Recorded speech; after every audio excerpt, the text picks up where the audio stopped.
Hello बच्चों, मैं मनोज पांडे आपके अपने इस खूबसूरत और प्यारे से चैनल एमएस कोचिंग इंस्टीट्यूट में फिर से स्वागत करता हूं एक नए वीडियो के साथ। फ्रेंड्स, अभी हम लोग क्लास 12th मैथ में चैप्टर नंबर 1 को कंटिन्यू कर रहे हैं। एक्सरसाइज 1.1 के क्वेश्चन नंबर 3 तक को हम लोगों ने कंप्लीट कर लिया था।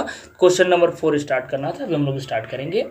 इसके पहले मैं आपको बता दूँ कि ये सारे नोट्स जो मैं अभी आपको बनवा रहा हूँ या करवा रहा हूँ सोल्यूशन, इसका पीडीएफ का नोट मैं अपने वेबसाइट www.msciindia.in जो कि आपको स्क्रीन पर दिख रहा होगा, यहाँ पर मैं अपलोड कर दूंगा। यहाँ से आप जाकर के वो सारे नोट्स आप डाउनलोड कर सकते हो फ्री में।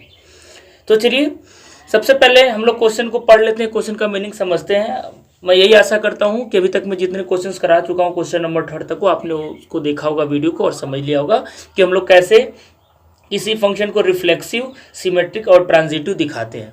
ठीक है, तो देखिए क्वेश्चन नंबर 4 आपकी स्क्रीन पर ये रहा, बोल रहा है so that the relation R in R defined as R is equals to A comma B such that A is less than और equals to B is reflexive, symmetric reflexive and transitive but not symmetric. यानी ये reflexive और transitive तो है लेकिन ये symmetric नहीं है।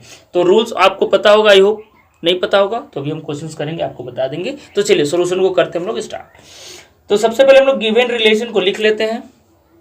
तो गिवन में आपके पास क्या दिया हुआ रिलेशन में, तो बच्चों गिवन रिलेशन हमारे पास है R is equals to, R मतलब होता है रियल नंबर। रियल नंबर तो आपको पता होगा, बचपन से पढ़ते हुए आ रहे हो, कोई नई बात आपके लिए नहीं है। ए कॉमा बी, ठीक है, सच that A is less than और इक्वल्स टू बी। ठीक है, हमको चेक करना है, चेक क्या करना है, यहाँ पर शो करना है कि रिफ्लेक्सिव भी है और ट्रांजिटिव भी है लेकिन ये सिमेट्रिक नहीं है। तो सबसे पहले हम लोग क्या बात कर लेते हैं, रिफ्लेक्सिव है नहीं, तो फॉर रिफ्लेक्सिव के लिए हम लोग चेक कर लेते हैं।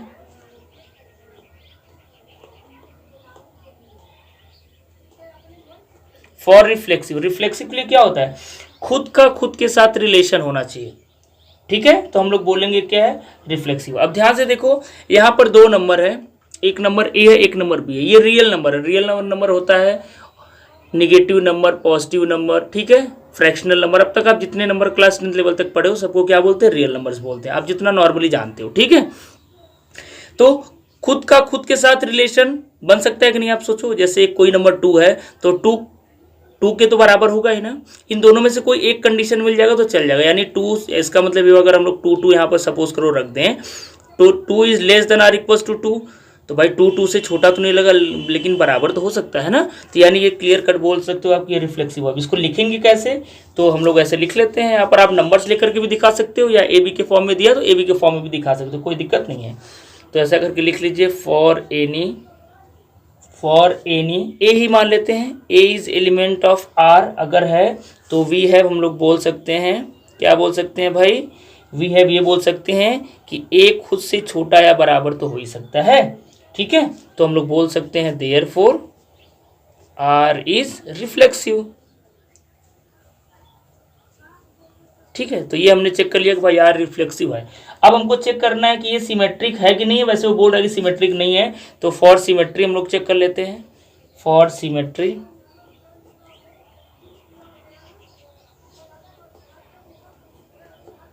फॉर सिमेट्रिक है कि नहीं चेक कर लेते हैं। तो सिमेट्रिकली क्या होता है, अगर ए का रिलेशन बी के साथ है तो उसका उल्टा बी का भी ए के साथ होना चाहिए, तो ये सिमेट्रिक नहीं होगा। आप ऐसे बोल सकते हो, जैसे सपोज करो मैं यहाँ पर 1 ले लूँ, 2 ले लूँ, चलो ठीक भाई, एक बार तो 1 छोटा हो गया 2 से, बराबर नहीं हुआ लेकिन छोटा तो हो गया ना। लेकिन अब मैं उल्टा बोलूँ कि क्या 2 1 से छोटा होगा या बराबर होगा, तो न तो छोटा होगा न तो बराबर होगा, तो इसलिए ये क्या सिमेट्रिक नहीं है। तो आप नंबर्स लेके कर सकते हो, जैसे कि मैं ऑलरेडी बोल चुका हूँ, अल्फ़ाबेट लेकर के भी कर सकते हो। तो चलिए हम लोग इस बात को भी लिख लेते हैं।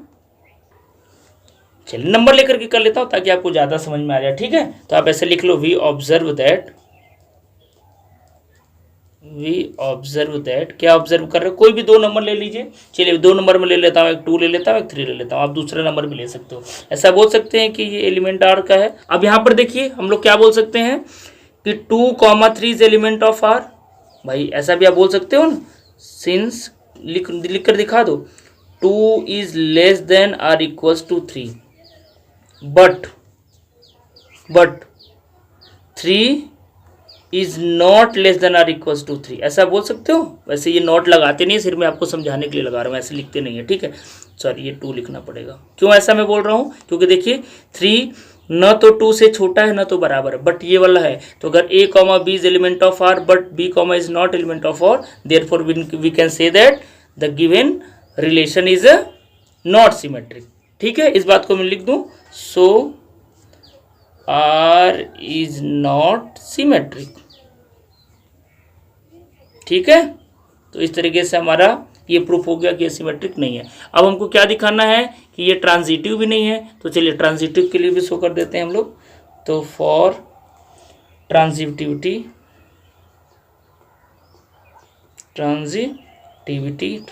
हम लोग चेक कर लेते हैं। तो ट्रांजिटिविटी के लिए क्या होता है, ए का बी के साथ रिलेशन हो और बी का सी के साथ रिलेशन हो, तो ए का भी सी के साथ रिलेशन होना चाहिए। ठीक है, तो हम लोग ऐसे बोल सकते हैं कि A comma B is element of R. ठीक है, एंड अब इसका जिसका एंडिंग होगा नेक्स्ट वाले का वो स्टार्टिंग होना चाहिए, तो B comma C is also element of R. ठीक है, इम्प्लाइज आप क्या इसी को बोल सकते हो, मतलब इसको मैं ऐसे लिख सकता हूं, A is less than B. ठीक है, and less than are equals to symbol है तो यूज करो, B is less than are equals to C. अब सोचो आप, जैसे 1 2 3 ले लो, आप चाहो तो 1 2 3 लेके दिखा दो। अगर ए बी से छोटा या बराबर है और बी सी से छोटा या बराबर है, तो डेफिनेटली क्या होगा, ए भी सी से छोटा या बराबर होगा। A is also less than are equals to C, ऐसा बोल सकते हैं। देयरफॉर हम लोग बोल सकते हैं, so A comma C is also element of R. यानी अगर ए बी आर का एलिमेंट है, बी सी आर का एलिमेंट है, तो क्या हो रहा है, ए सी बी आर का एलिमेंट हो रहा है। सो आप बोल सकते हो आर इज ट्रांजिटिव। बात समझ में आ रहा है बच्चों? तो ट्रांजिटिविटी के लिए यही होता है, अगर ए का बी के साथ रिलेशन है, बी का सी के साथ है, तो क्या होना चाहिए, ए का भी सी के साथ रिलेशन होना चाहिए। तो इस तरीके से इस क्वेश्चन को हम लोगों ने कंप्लीट कर लिया। अब चलिए नेक्स्ट क्वेश्चन की तरफ मूव करते हैं, जो क्वेश्चन नंबर 5 है। तो बच्चों क्वेश्चन नंबर 5 आपकी स्क्रीन पर ये रहा, बोल रहा है check whether the relation R in R defined by R is equals to A comma B such that A is less than are equals to B cube is reflexive, symmetric और transitive. मतलब अब यहाँ पर आपको check करके बताना है कि ये रिफ्लेक्सिव है कि नहीं, सिमेट्रिक है कि नहीं और ट्रांजिटिव है कि नहीं। तो देखिए यहाँ पर कंफर्म नहीं है कि ये है कि नहीं है। तो देखिए मैं एक आपको बात बता दूं, इस बात को आप अच्छे से इस चैप्टर के लिए याद कर लो। अगर किसी के अंदर कमी ढूंढना है तो एक कमी आप बता दो, यानी किसी के अंदर बताना है कि भाई कुछ कमी है क्या, अगर एक कोई कमी आप बता दो तो आप बोल सकते हो भाई उसके अंदर कमी है। लेकिन अगर किसी के अंदर अच्छाई है तो अच्छाई ढूंढने के लिए आपको हर पॉइंट पर देखना पड़ेगा कि नहीं उस बंदे के अंदर अच्छाई है, यानी कहीं पर भी कमी नहीं होनी चाहिए। मतलब मेरा कहने का मतलब ये है, मैं इसको कोरिलेट कर रहा हूँ इस क्वेश्चन के साथ, क्योंकि अगर आपको ये दिखाना है कि ये रिफ्लेक्सिव नहीं है, सिमेट्रिक नहीं है, ट्रांजिटिव नहीं है, तो कोई एक आप एग्जाम्पल लेकर के दिखा दो कि भाई ये नहीं है, तो बिल्कुल वो नहीं है। और अगर है तो वो हर कंडीशन पर क्या होना चाहिए, खरा उतरना चाहिए कि यानी वो है तो है। ठीक है, तो यहाँ पर हम लोग वही करने वाले हैं, कोई एक ऐसा एग्जाम्पल ले लें अपने मन से, क्योंकि यहाँ पर देखिए आर ही है, आर मतलब रियल नंबर है, तो रियल नंबर्स में से आप कुछ भी 2-2 नंबर उठा करके या 3 नंबर उठा करके आप दिखा दो कि ये है कि नहीं है। चलिए मेरी बात अगर समझ में आई तो अच्छी बात है, नहीं आई तो मैं बता रहा हूँ, आप टेंशन मत लीजिए। सबसे पहले हम लोग गिवन रिलेशन को लिख लेते हैं। ठीक है, तो गिवन रिलेशन क्या है भाई, तो गिवन रिलेशन का अगर मैं बात करूँ तो हमारे पास दिया है R is equals to A comma B such that A is less than are equals to B cube. I think यही दिया है, बिल्कुल यही दिया है, A is less than are equals to B cube. चलिए चेक करते हैं वैसे ही, तो फॉर रिफ्लेक्सिव, ठीक है, रिफ्लेक्सिव हम लोग चेक कर लेते हैं रिफ्लेक्सिव है कि नहीं। अच्छा रिफ्लेक्सिव है कि नहीं, उसके लिए हम लोग क्या करें, कोई भी नंबर का खुद के साथ ये रिलेशन सेटिस्फाई करना चाहिए जो बोल रहा है A is less than it equals to B cube. तो देखिए यहाँ पर बच्चों अगर हम लोग नॉर्मल नंबर लेते हैं, जैसे नेचुरल नंबर लेता हूँ, तो ये सेटिस्फाई कर जाएगा। सपोज करो कि 1/2 ले लो, यहाँ भी 1/2 और एक ही जगह फिर 1/2 ले लो, तो देखो 1/2 का अगर आप क्यूब करोगे तो 1/8 होगा, तो वो इस कंडीशन को सेटिस्फाई नहीं करेगा। ये तो समझना है, मैंने बोला था ना एक कमी आपको ही निकाल दो। तो चलिए मैं करके बताता हूँ, ऐसे करके लिखो, वी ऑब्जर्व दैट, चलो हम लोग एक में ऐसा एग्जाम्पल जो भी आपको बताया 1/2 और 1/2 करके ले लेता हूँ। चलो 1/2 ये आर का एलिमेंट है, रिलेशन में है। अब इसके हिसाब से अगर मैं इसके हिसाब से इसको बैठाऊं, इस रिलेशन में इसको बैठाना चाहूं, तो क्या होना चाहिए कि 1/2 का वैल्यू क्या होना चाहिए, इसका क्यूब करके देखो ना, खुद का रिलेशन होना चाहिए। ऐसा हो रहा है क्या? क्यूब कर लो तो क्या मिल रहा है, देखो ध्यान से। अगर इसको आप सॉल्व करोगे तो कितना मिल जाएगा, 1/8 मिल जाएगा ना। तो क्या 1/8 जो है वो 1/2 से बड़ा है? बिल्कुल नहीं बड़ा है। क्या बराबर नहीं है, ना तो इक्वल टू है ना तो बराबर है। देख लो ध्यान से, ना तो ये इक्वल टू है ना तो बराबर है। तो इसलिए आप क्या बोलोगे कि ये रिफ्लेक्सिव नहीं है। ठीक है, तो चलिए इसको हम लोग क्रॉस कर लेंगे, नहीं है ना, तो बोल सकते हो सो आर इज नॉट रिफ्लेक्सिव। ठीक है, चलिए फॉर सिमेट्रिक के लिए चेक कर लेते हैं। फॉर सिमेट्रिक, अच्छा सिमेट्रिक के लिए क्या भी मैं बताया आपका, ए का बी के साथ रिलेशन है तो बी का भी ए के साथ रिलेशन होना चाहिए। इसके लिए आप नॉर्मल नंबर भी लोगे, नेचुरल नंबर, तब भी आप समझ सकते हो। चलो ध्यान से देखो, ध्यान से देखो मैं जो बोल रहा हूँ। Since 1,2 is element of R है, क्यों आर है, क्योंकि आप देख लो इस रिलेशन में रखो तो 1 का वैल्यू कितना रखना है, 1 की जगह 1 रखना है। अब less than are equals to होना चाहिए क्या, बी का क्यूब, तो 2 का क्यूब कर दो तो ये सही है भाई, क्योंकि इम्प्लाइज आप इसको लिखना चाहो तो 1 is less than are equals to 2, 2 जा 4, 2 जा 8। चलो ये कंडीशन सेटिस्फाई है, डन, कोई दिक्कत नहीं है। अब इसका उल्टा भी तो होना चाहिए, क्या इसका उल्टा हो रहा है, बट नहीं होगा। ध्यान से देखो, अगर इसको पलट दें 2,1 कर दें तो क्या ये आर का एलिमेंट है, ये आर का एलिमेंट नहीं है, यानी इस रिलेशन में ये बदला हुआ नहीं है। क्यों, क्योंकि इसको आप करके दिखा दो, नहीं होगा। देखो 2 is less than are equals to 1 का क्यूब, क्या ये हो रहा है, ध्यान से देखो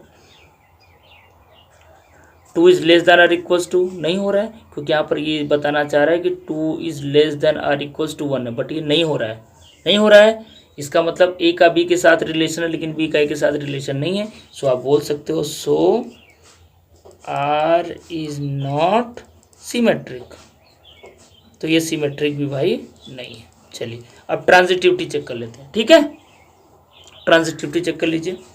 तो फॉर ट्रांजिटिविटी, चलिए ट्रांजिटिविटी के लिए क्या करेंगे, ध्यान से देखिए। तो बच्चों अगर हम लोग ट्रांजिटिविटी का बात करें तो आप फिर से वैसे एग्जाम्पल ले लीजिए, तो ले लीजिए, चलिए कुछ भी ले लीजिए, वी हैव सेंटेंस कुछ भी आप लिख लीजिए, कोई दिक्कत नहीं है। चलिए मैं कुछ नंबर्स ले लेता हूँ, थोड़ा सा कुछ फ्रैक्शनल लेता हूँ। देखो नंबर्स आप अपने हिसाब से बदल भी लिख सकते हो, जो मैं लिख रहा हूँ ऐसा नहीं कि ऐसा आपको भी लिखना है।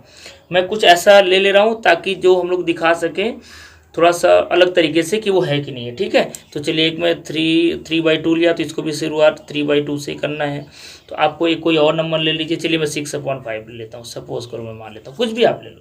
अच्छा अब ये देखो आर का एलिमेंट है कि नहीं, ध्यान से देखो आर का एलिमेंट है कि नहीं, चलो चेक कर लेते हैं है कि नहीं, यानी इस कंडीशन को सेटिस्फाई कर रहा है कि नहीं जो क्वेश्चन में दिया हुआ है, वही A is less than are equals to B cube. Check कर लेते हैं। तो अगर मैं 3 को less than are equals to लिखूँ, 3/2 का क्यूब कर दूँ, तो देखो क्या हो रहा है, कंडीशन सेटिस्फाई कर रहा है कि नहीं।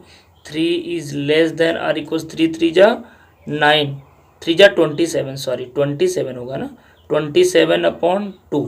तो 27/2 करोगे आप तो ये लगभग 13 पॉइंट समथिंग आएगा। तो भाई सही बात है, 13 पॉइंट समथिंग क्या होता है, 3 से बड़ा होता है, यानी ये इसका एलिमेंट है। दूसरा वाला भी चेक कर लो, चलो भाई है कि नहीं है। अगर मैं इसको चेक करना चाहूँ तो 3/2 is less than are equals to 6/5 का क्यूब होना चाहिए, यही होना चाहिए ना। इम्प्लाइज क्या मिल रहा है इसका वैल्यू, चलो मैं यहाँ पर लिख लेता हूँ, थोड़ा सा जगह कम लग रहा है। ठीक है, तो देखिए 3/2 is less than are equals to 6 का अगर आप क्यूब करोगे तो 6 6 जा 36, 3 जा आई थिंक 216 होता है क्या, हाँ शायद 216 होता है। तो 216/5 का क्यूब तो आपको पता होगा, याद ही होगा, 1/125 होता है। अच्छा आप इसको देखो फ्रैक्शन में डालोगे ना तो ये लगभग क्या आएगा, ये 3/2 करोगे तो आपका 1.5 आएगा, और ये 1.5 से ज़्यादा आएगा। आप चेक कर लो डिवाइड करके, 1.5 से ज़्यादा आएगा, मतलब ये वाला ग्रेटर देन है, मतलब ये भी आर का एलिमेंट है, ये भी आर का एलिमेंट है। तो अब क्या होना चाहिए, ए भी सी का एलिमेंट होना चाहिए। अगर ए बी सी का एलिमेंट है तब तो सही बात है, अगर नहीं है तो फिर ये ट्रांजिटिव भी नहीं है। चलिए चेक कर लेते हैं, बट चेक करो 3 ऐसा कर, आप चेक करके देख लो, वैसे नहीं होगा, मैं डायरेक्ट लिख लेता हूँ 3,6/5 is not element of R. आप चेक कर लो, क्योंकि देखो 6/5 का अगर आप क्यूब करोगे तो क्या मिलेगा, यहीं से देख लो, 6/5 का क्यूब करोगे तो यही तो मिलेगा, यहाँ जो मिलने वाला है। तो ये आपका जो 1 पॉइंट समथिंग आएगा, और ये क्या है 3 है, तो 1 पॉइंट समथिंग जो भी है बच्चों, ये 3 से बड़ा या बराबर थोड़ी ना है। तो अगर ये इसका एलिमेंट है, ये इसका एलिमेंट है, लेकिन 1/6 एलिमेंट आर का नहीं है, तो आप सीधा सीधा बोल सकते हो कि ये क्या है, ट्रांजिटिव भी नहीं है। सो आर इज नॉट ट्रांजिटिव। ठीक है, तीनों कंडीशन आप याद रखिए, बस आपके लिए क्वेश्चन बहुत ही आसान हो जाएगा। ठीक है, आई होप ये वीडियो आपको पसंद आया होगा। नेक्स्ट वीडियो में हम लोग नेक्स्ट क्वेश्चन यानी क्वेश्चन नंबर 6 को करेंगे। तब तक के लिए थैंक यू सो मच।